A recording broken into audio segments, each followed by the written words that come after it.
Chegou a hora de dar prioridade a temas essenciais: educação, sociedade, capacitação profissional, psicologia e neurociência. O psicólogo e neurocientista Dr. Alan Christie e a TV Ondas Play convidam você a participar do programa Portal Educativo. Fala aí, gente boa aqui da TV Ondas Play. Estamos iniciando mais um Portal Educativo e hoje, atendendo a pedidos, nós vamos falar sobre um tema para lá de especial: ciúmes. Por que o ciúmes está tão relacionado a situações bastante ruins, como violência doméstica, violência contra a mulher, feminicídio?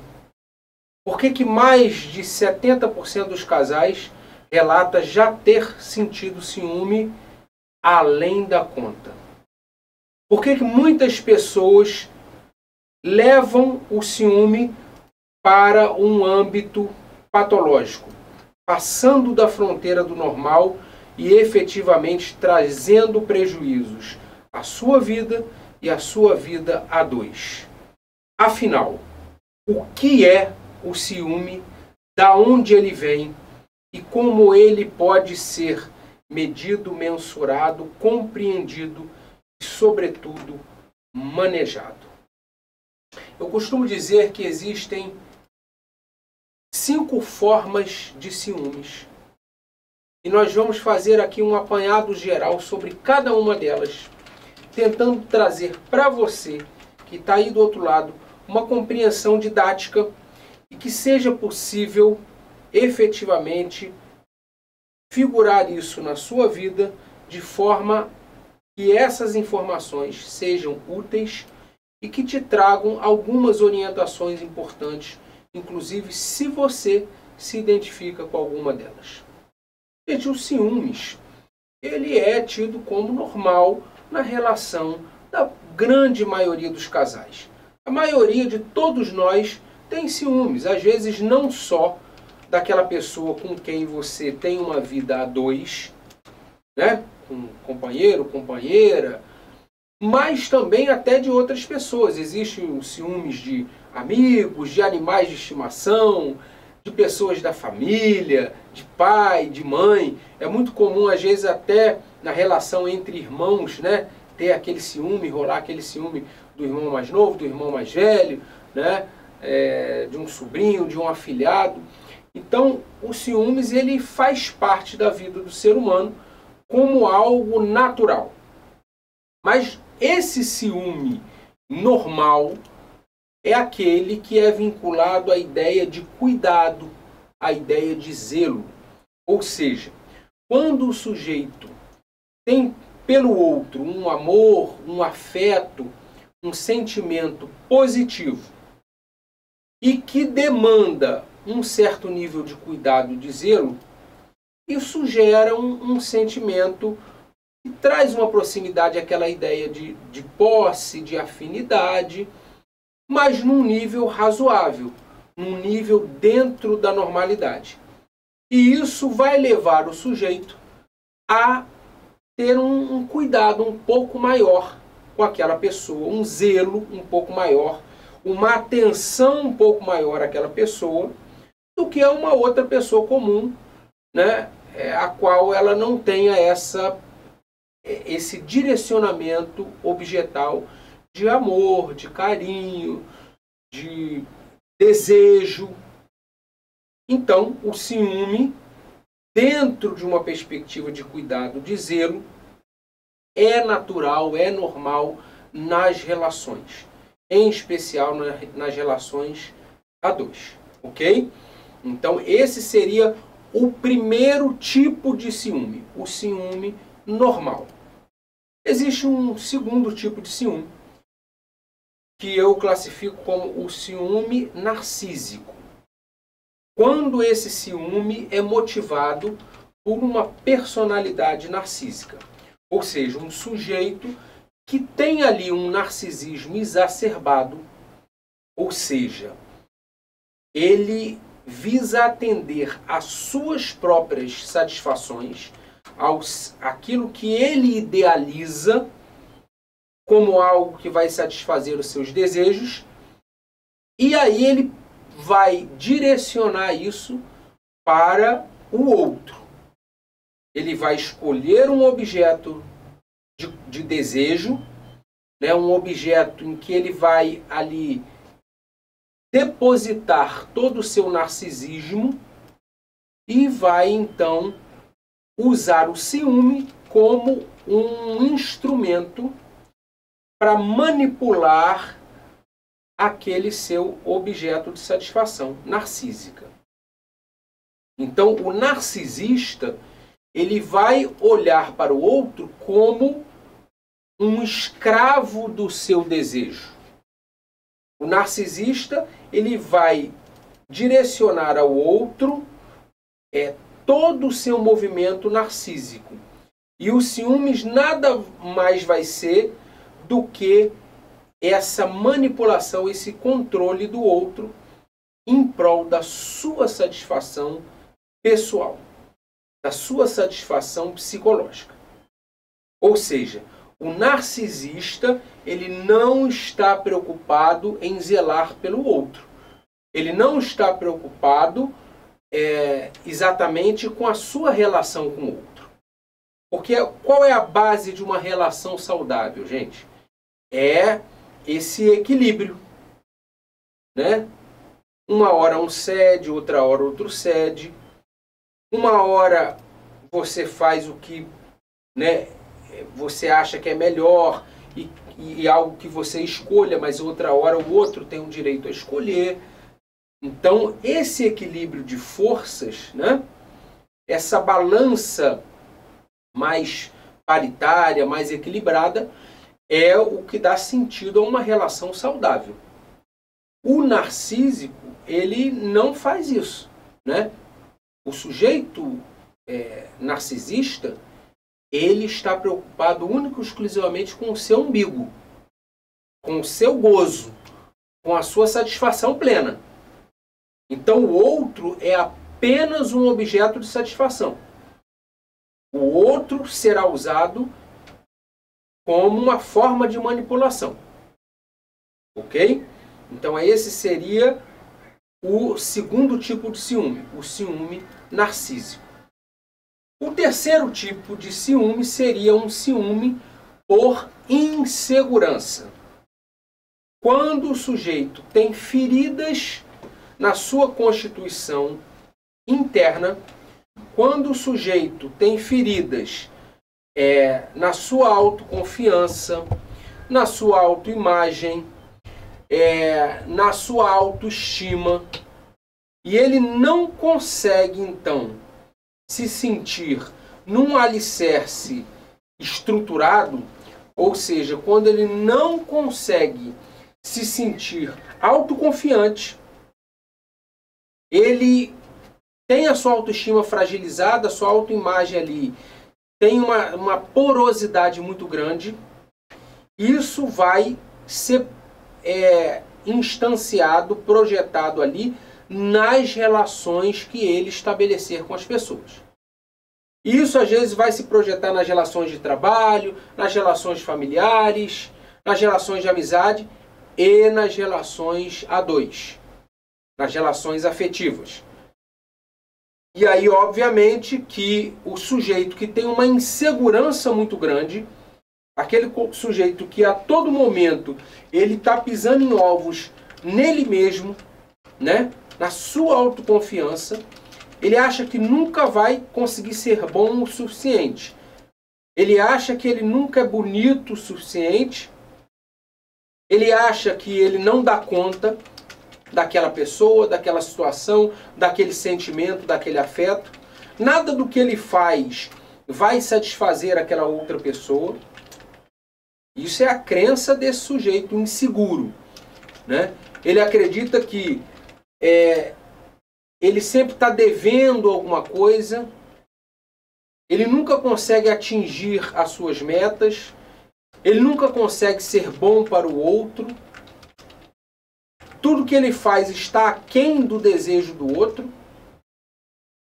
Não é bom, não é satisfatório, ou seja, expressão dessa insegurança pessoal, e aí ele começa então a transferir isso para um sentimento de ciúme. Porque ele acha que, não sendo bom, a qualquer momento ele pode ser trocado, ele pode ser preterido, ele pode ser deixado de lado, ele pode não ser interessante. Então essas ideias vão povoando a cabeça do sujeito inseguro e ele começa então a produzir ciúmes. Começa a controlar o outro, começa a tentar saber tudo o que acontece na vida do outro, começa a achar que coisas vão acontecer ou que coisas estão acontecendo, e aí o ciúme só vai aumentando.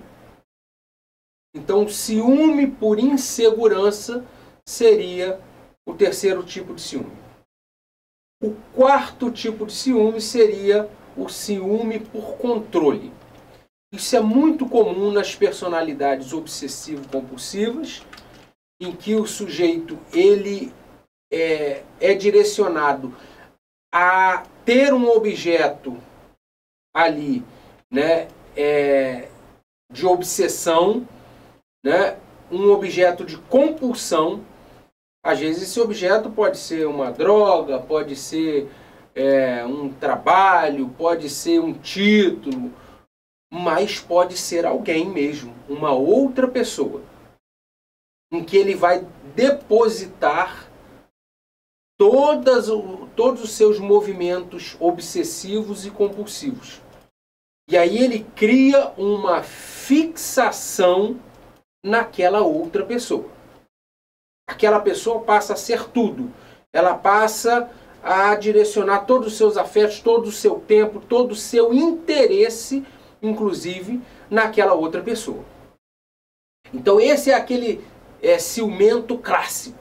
É o ciumento que vai atrás, que quer saber onde a pessoa está o tempo todo, que quer que a pessoa diga tudo o que ela fez durante o dia, passe aquele relatório.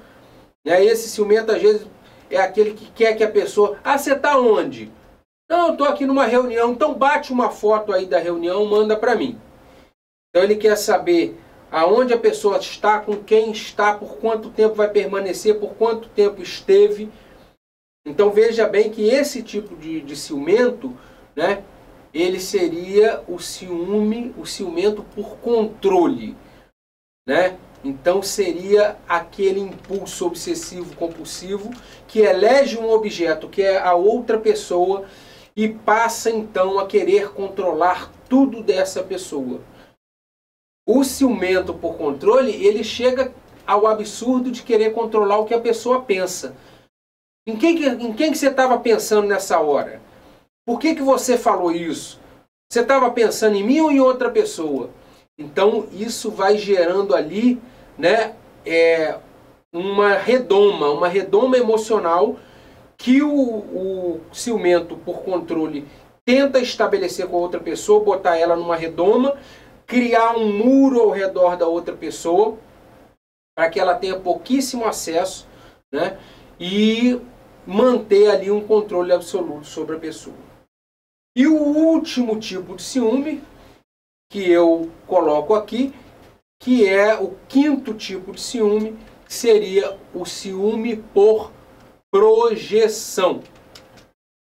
Quando o ciumento, na realidade, ele tem desejos internos, pensamentos internos, que ele gostaria de realizar, que ele gostaria de fazer, que ele gostaria de ter.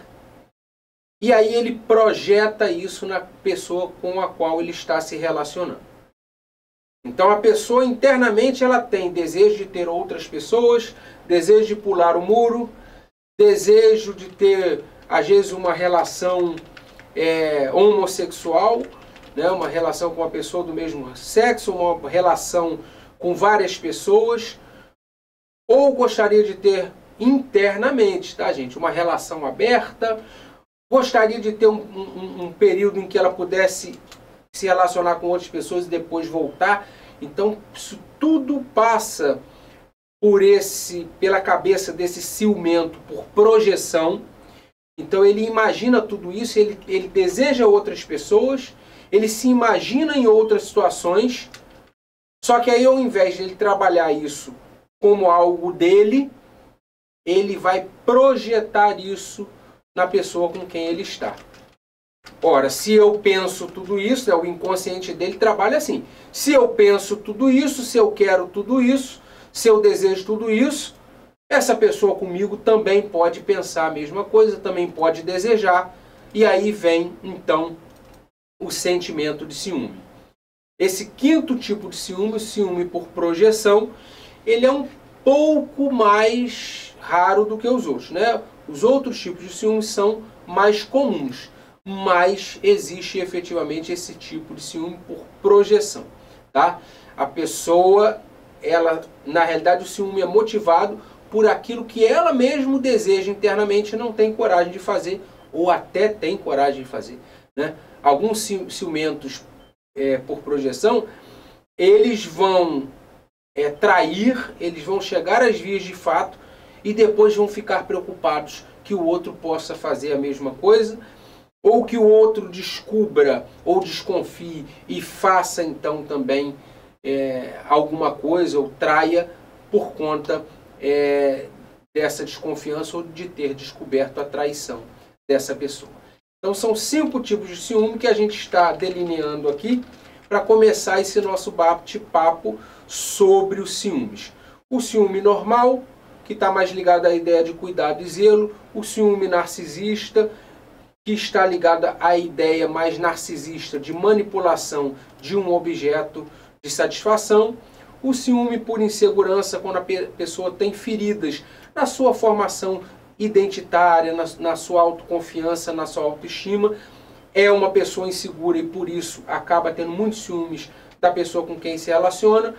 Os ciúmes por controle, quando a pessoa tem ali um direcionamento obsessivo compulsivo por alguém, por algum objeto de controle, que é esse outro com o qual ele se relaciona, e acaba querendo ter o controle absoluto, criar uma redoma ao redor dessa pessoa.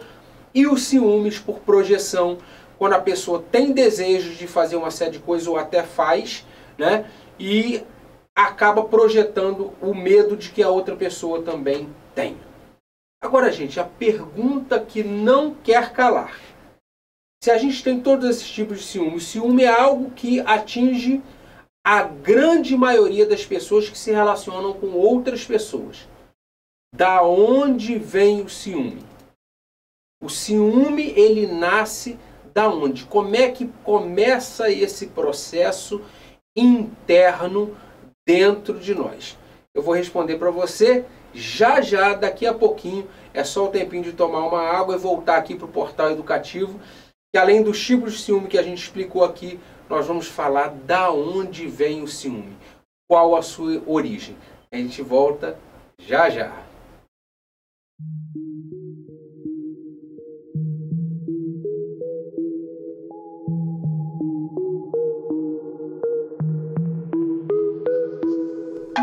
A nova TV Gospel que chegou para ficar na sua Smart TV, também no celular, em rede nacional e internacional, pra família cristã, pra família em geral. TV Ondas Play no conforto do seu lar, TV Ondas Play pra onde quiser levar. Espalha pra geral, que é só baixar. Espalha pra geral, é fácil de acessar. TV Ondas Play, a sua TV Gospel. Aqui você vê o que você quer ver. TV Ondas Play, a sua TV Gospel. Aqui você vê o que você quer ver.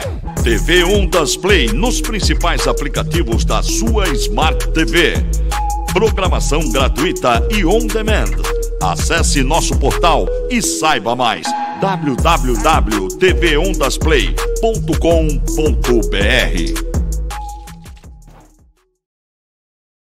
É isso aí, de volta aqui no Portal Educativo, na TV Ondas Play, hoje falando sobre um tema importantíssimo, pedido por uma enormidade de pessoas que queriam que a gente falasse sobre o ciúmes. esse sentimento que pode virar um processo patológico e que repercute na relação sua com a pessoa com quem você está, a pessoa que você escolheu, a pessoa que você se relaciona. O ciúmes, ele é um sentimento natural, né? Natural do ser humano, que tem ali algum sentimento de posse, de direcionamento afetivo. Então, um nível razoável de ciúmes é até natural, normal, dentro das relações. Mas o ciúme patológico não. O ciúme patológico, ele vai incidir sobre a liberdade, sobre a paz, sobre a naturalidade das pessoas. E aí sim, ele se torna um problema para as relações e para cada uma das pessoas que o sentem de uma forma descontrolada. Muita gente acaba relatando o ciúme como algo que destrói o sujeito por dentro e destrói a sua relação com o outro. Então isso é muito ruim para quem vive isso internamente e para quem vive os efeitos de controle e de falta de liberdade que o ciúme acaba incidindo nas relações. Bem, então nós falamos aqui dos 5 tipos de ciúme, né, que eu classifico, e vamos falar agora, responder a pergunta que a gente fez, que é a pergunta que as pessoas querem saber: da onde vem isso, Alan Christie? Tudo bem, já conhecemos os tipos de ciúme, mas onde nasce isso? Como é que isso aparece dentro de mim? Eu não queria ser uma pessoa ciumenta, não queria sentir isso, mas é inevitável, é incontrolável. Então, até para a gente falar sobre as formas de tratamento, a gente tem que entender da onde vem isso. Eu vou pegar aqui uma linha psicanalítica, né? A psicanálise, ela vai estudar o ser humano na sua formação psicossexual e vai trabalhar com a base, né, de formação, essa base mental, a estrutura mais importante da mente humana, chama-se inconsciente, né? Que é uma parte da mente que a gente não tem acesso assim livremente e que conserva todos esses processos internos e históricos do ser humano. Então, obviamente que nesse viés, avaliando os ciúmes pelo viés psicanalítico, o ciúmes ele vai estar ali no âmbito inconsciente, né? E muito ligado à questão da sexualidade também. Quando a gente avalia a formação do ciúme, qual o ciúme primário que o sujeito apresenta e que é natural no desenvolvimento do sujeito? Está lá na infância, né? Na fase edípica, né? Na realidade, o complexo de Édipo, como muitos conhecem, faz parte de uma fase fálica, onde a criança se depara com a relação de amor e ódio com os pais, ou aqueles cuidadores, as pessoas, né, que são as referências simbólicas dela. E, normalmente, essa referência ao pai e à mãe, ou aqueles, né, que estão envolvidos ali na relação de criação, de exemplo, de referência para essa criança, ao mesmo tempo que ela tem um amor muito grande por essas figuras de referência, no caso do pai e da mãe, né, aquele amor pela mãe, né, a mãe como um objeto de desejo de satisfação absoluta, porque é a mãe que traz a proteção, a mãe que traz o colo, a mãe que traz o calor, né? Mas, ao mesmo tempo, a mãe deseja para além daquela criança.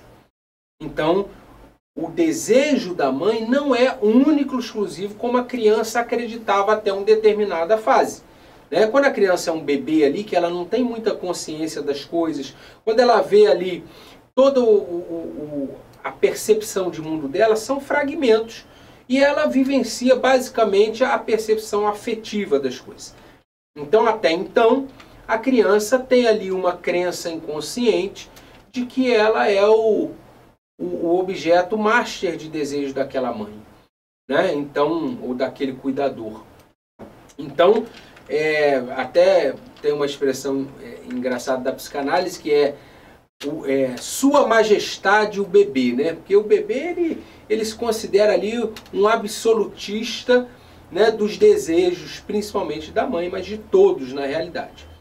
Então, quando a criança se dá conta de que existe ali uma concorrência, e normalmente isso vem com nessa fase, né, de 5, 6 anos, às vezes começa um pouquinho antes, às vezes vai até um pouco depois, 7 anos. Então, nesse período aí, que a criança começa a ter umas percepções um pouco mais elaboradas, principalmente da relação familiar, né, da relação ali com as pessoas próximas, em especial com os pais, ela percebe que a mãe não a deseja exclusivamente. Que existe um direcionamento ali de desejo para outras coisas, para o pai, né, ou para o companheiro ou para a companheira, né, para os irmãos, o profissional, né, o âmbito profissional ali exercido. Então a criança ela tem um insight ali, uma percepção de que ela não é o objeto único de desejo. E isso gera nela um sentimento ambíguo de amor e ódio, né? Em especial para aquele que é o concorrente, né? Quando a gente fala de pai e mãe, o complexo de Édipo está muito ligado a isso, né? O filho tem um amor pela mãe, acha, né, que a mãe deva direcionar todo o amor dela para ele, e de repente percebe que não é bem assim que as coisas funcionam. Então, ao mesmo tempo que ela ama o pai, que é o concorrente, ela também o odeia, porque apesar dele ser o protetor, né, dele estar ali, ser o exemplo, a referência, mas ele concorre no amor da mãe. Então, essa relação de ciúme é, digamos, a relação mais primária de ciúme, né? Porque o bebê ele tem uma relação de posse, uma relação de proximidade, de dependência afetiva. Mas o bebê ainda não consegue elaborar um cenário como esse. A criança já, com 4, 5, 6 anos, então ela chega a essa fase em que ela consegue criar esse cenário um pouco mais elaborado e faz então essa construção do ciúme inicial, o ciúme edípico, o ciúme fálico. E aí, obviamente que esse período do complexo de Édipo, ele é uma fase da criança que é ultrapassada, né? A criança vivencia isso. Isso é importante para a formação da sexualidade, da personalidade, né, da estruturação mental, psíquica, afetiva, emocional, social da criança. Mas precisa ser ultrapassado. Quando alguma coisa fica muito mal resolvida nessa fase edípica, nesse complexo de Édipo, esse ciúme pode aparecer como algo que estava ali, uma ferida que não foi totalmente cicatrizada, uma questão traumática e que lá na frente pode então aparecer no ciúme patológico. E aí, quando isso acontece, o ciúme patológico ele vai se refletir ou na adolescência, ou na fase adulta, ou até ali, né, na pré-adolescência, quando as relações sociais começam a se proliferar e a se amplificar. Esse sujeito acaba então criando fixações de objeto.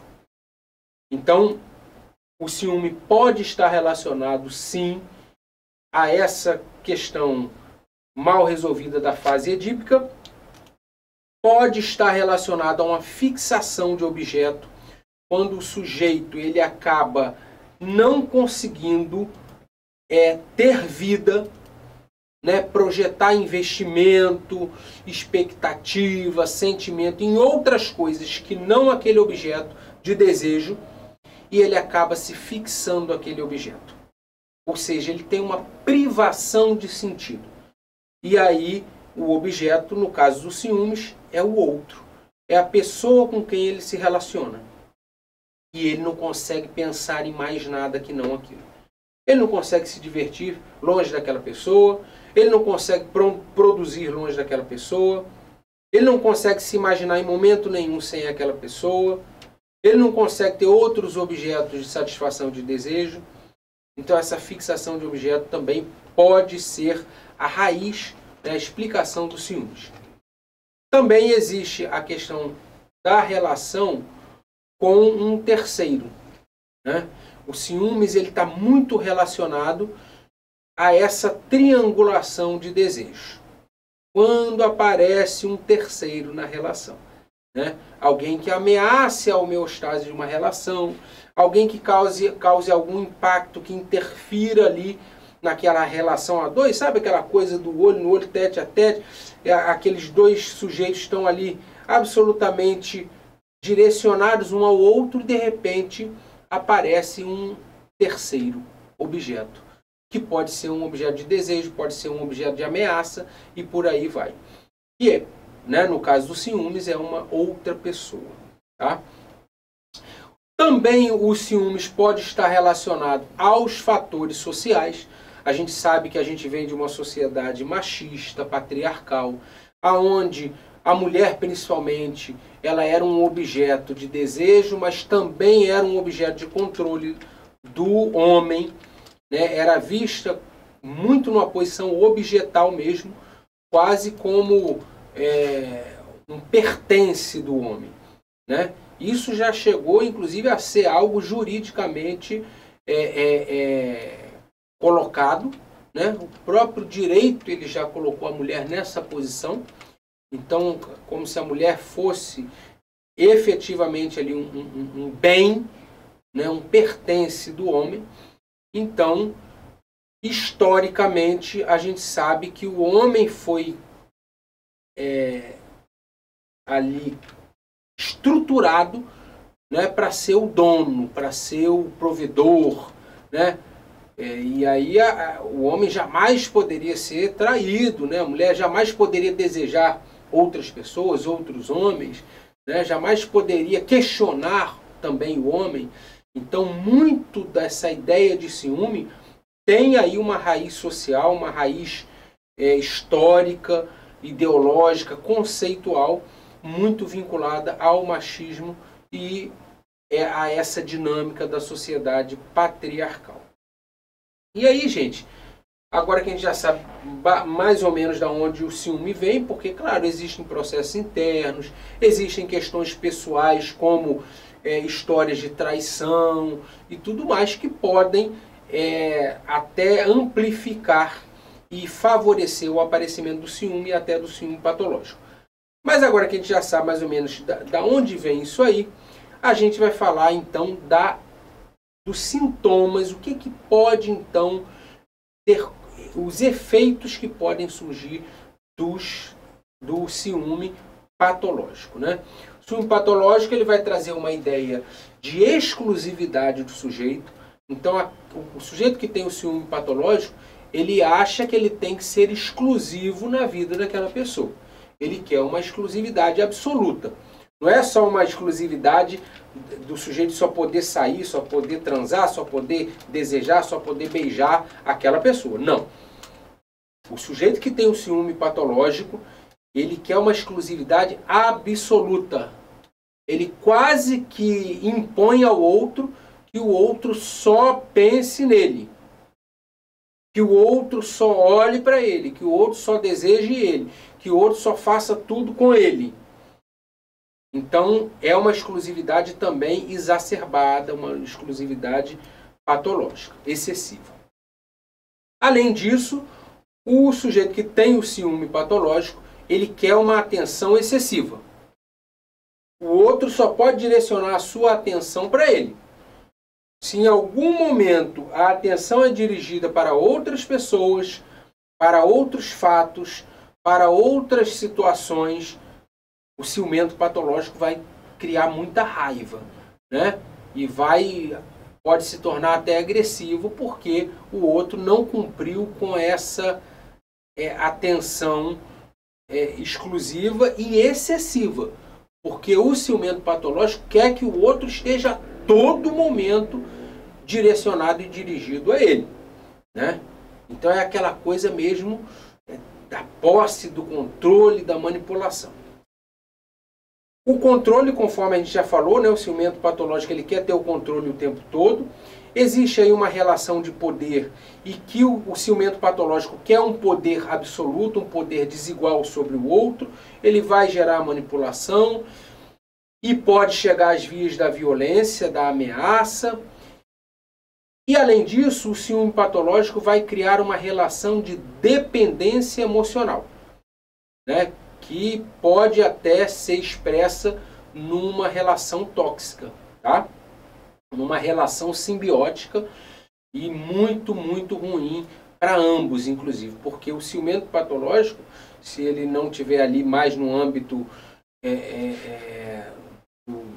da psicopatia ou do perverso, né, ele efetivamente também sofre com tudo isso, né? E aí, obviamente, aquele sentimento o tempo todo de perda que o ciumento patológico tem, ele acha que ele pode perder a todo momento, ele acha que ele já está perdendo, né? E isso gera até uma paranoia nele, né, de que já existe uma traição, ou um desejo de traição, ou tem uma trama ali, ou a pessoa está combinando com outra, ou a pessoa saiu mais cedo para encontrar com alguém, ou a pessoa, né, tem ali as suas relações paralelas e que mente o tempo todo para ele. Então há essa paranoia também no ciúme patológico. Isso gera uma falta de paz enorme, porque o sujeito não consegue dormir, o sujeito não consegue relaxar, o sujeito não consegue fazer nada. Consequentemente, sintomas físicos podem aparecer, insônia, dores, né, sintomas de ansiedade e tudo mais.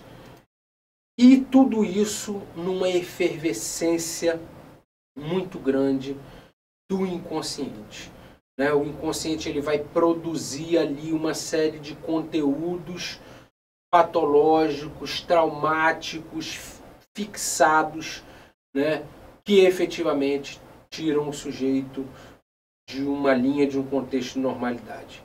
Gente, não é vergonha pedir ajuda. Aquele que tem o ciúme patológico, ou que o ciúme o incomoda a ponto, né, dele ter prejuízos pessoais e emocionais, ou gerar prejuízos pessoais e emocionais ao outro, precisa buscar ajuda, né? Uma terapia de casal, uma terapia individual, né, um tratamento psicológico, às vezes até um tratamento psiquiátrico e medicamentoso podem ajudar muito. Existem algumas terapias de grupo também propostas, né, mas é primeiro preciso você se tratar, você reconhecer o problema. Esse é o primeiro passo. Quando você identifica que você está efetivamente numa situação de ciúme patológico, você, reconhecendo isso, você vai desejar se tratar e melhorar, e isso pode efetivamente não ser o sentido da sua vida, porque não deve ser. O ciúme, quando ele está dentro de uma margem da normalidade, ele pode sim, como o pessoal costuma dizer, ser um pequeno tempero ali. Mas se ele compromete a paz, a tranquilidade, a saúde, sobretudo a liberdade de alguém, esse ciúme, ele é um ciúme patológico, doentio e merece tratamento. Se trate, busque ajuda, porque o ciúme não precisa fazer parte da sua vida. É isso aí, gente. Um abraço. Estamos chegando ao final do nosso programa Portal Educativo. Ficamos aqui na programação da TV Ondas Play. Aqui você assiste o que você quer assistir. Um abraço. Você viu na TV Ondas Play, Portal Educativo. Educação, sociedade, capacitação profissional, psicologia e neurociência. A apresentação, psicólogo e neurocientista Dr. Alan Christie.